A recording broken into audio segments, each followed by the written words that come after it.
Hello, and welcome to the conversation. This week, we're talking about capitalism versus governments of the 21st century that practice corporatism.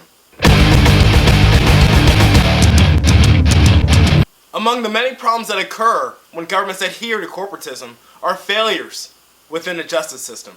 Systems of justice that are more obsessed with waging wars against inanimate objects than doing the simple duty of protecting and serving the public.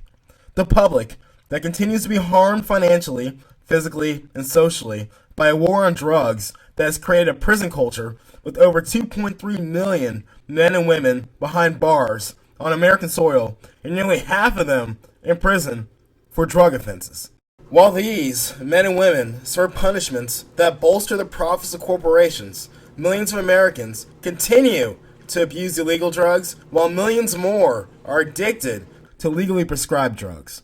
The economic crisis is an issue that affects every American man, woman, and child. But the disastrous effects of the drug war on our economy is something that cannot be ignored. If taxed comparable to alcohol and tobacco, the economy would yield $46.7 billion in annual tax revenue, while also saving $41 billion a year from non-enforcement of the current drug laws. The confusing line between legal and illegal drugs has created a culture of addiction. Abuse of prescription drugs is at an all-time high, and the government is left without any solutions because of our corporate culture. A corporate culture that has placed food and drugs approved by government agencies above similar products that are not, because their status was bought and paid for. The drug war and other elements of corporatism have nothing to do with serving the people, but have everything to do with outside elements pulling puppet strings. It's time for the people to take a stand against wasteful spending, imprisoning our own citizens, and allowing our government to work for corporate interests. The war on drugs has been an utter failure, and I think that we need to rethink and decriminalize our marijuana laws.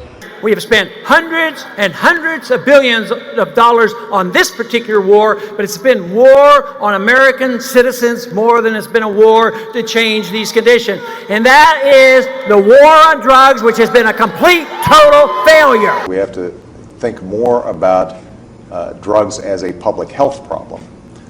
When you think about other damaging activities in our society, smoking, drunk driving, making sure you're wearing seat belts.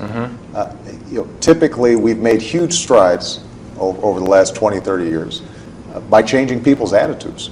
And on drugs, I think that a lot of times we have been so focused on arrests, incarceration, interdiction, that we don't spend as much time thinking about how do we shrink demand. Blacks make up 14% of those who use drugs, yet 36% of those arrested are blacks, and it ends up that 63% of those who finally end up in prisons are blacks.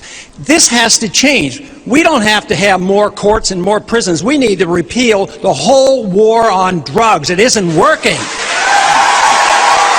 I've heard that America is the land of the free. But did you know that we currently have over 2 million persons incarcerated in our jails?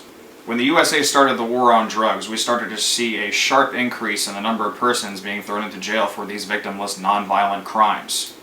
Until these failed policies are removed, we will see these numbers continue to increase. We are not helping anyone with these addictions. We are causing more problems and more of a burden on our taxpayers.